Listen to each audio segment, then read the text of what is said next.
Today I want to present to you a summary of the book titled Religion of Peace: Why Christianity Is and Islam Isn't by Robert Spencer, a well-known author.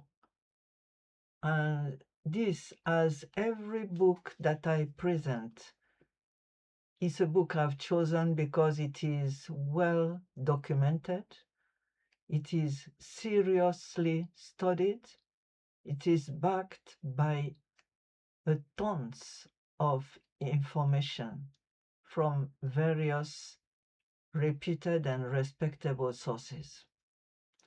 And as every other book I present, I invite you to read it and to study it so that you build an opinion, an inspired and informed opinion on the subject. I will use for my summary the presentation of the book by the back page. Christianity or Islam, which is the real religion of peace, unquote. Almost every liberal pundit will tell you that there is a religion bent on destroying our constitution. He's talking here about America, stripping it of our liberties and imposing religious rules on the US. And that religion is Christianity.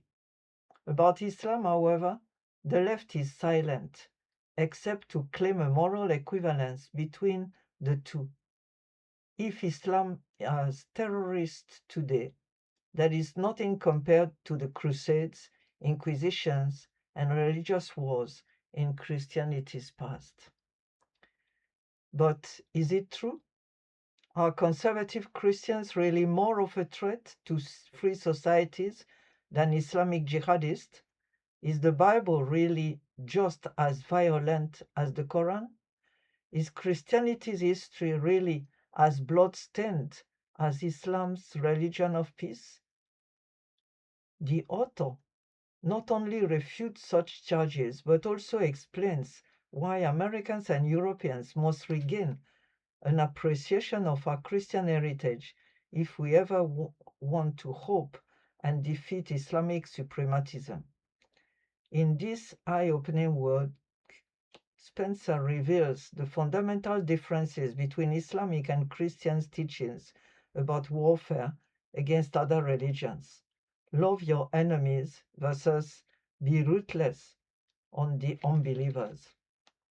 He refutes also and reveals the myth of Western immorality and Islamic puritanism, and why the Islamic world is less moral than the West. And finally, why the Islamic world has never developed this distinction between religious and secular law that is enshrined in Christianity.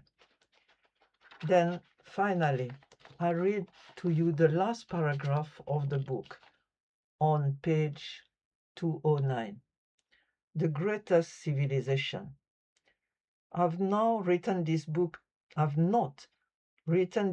to proselytize, but to state a fact that many Muslims cheerfully and proudly avow. Christianity is a religion of peace, and it is a religion without a jihadist movement. Islam is a religion of the sword, and there are, by even the most conservative estimates, more than 100 million active jihadists seeking to impose sharia not only to the Islamic world, but in Europe and ultimately in the United States. And they will succeed in time if Westerners continue to delude themselves that Western civilization is uniquely responsible for the evil in the world, that Christianity is just as inherently violent as Islam, that all cultures are equal in their capacity to inspire magnanimity, mobility, generosity, and greatness of soul. This is a suicidal myth. Daniel Pipes is correct in saying that Western pacifism, self-hatred, and complacency are lengthening the war against radical Islam and causing undue casualties. Only after absorbing geographic, human, and property losses with left-leaning Westerners likely overcome the triple affliction and confront the true scope of the threat.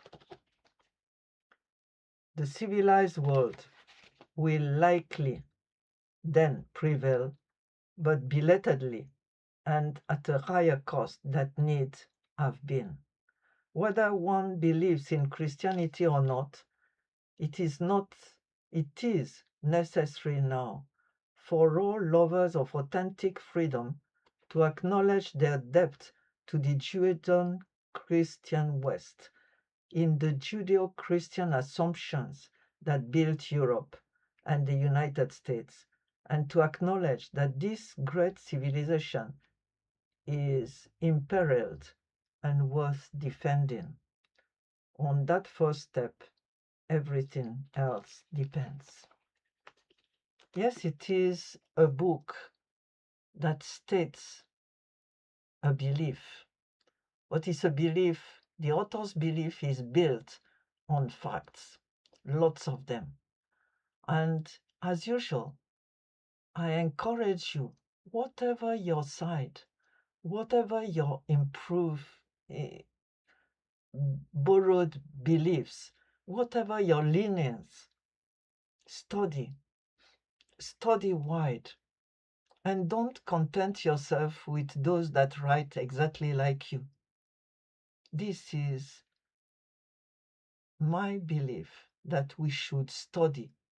As a scholar, I study both pros and cons so that I can have an informed opinion. Bless you as you study.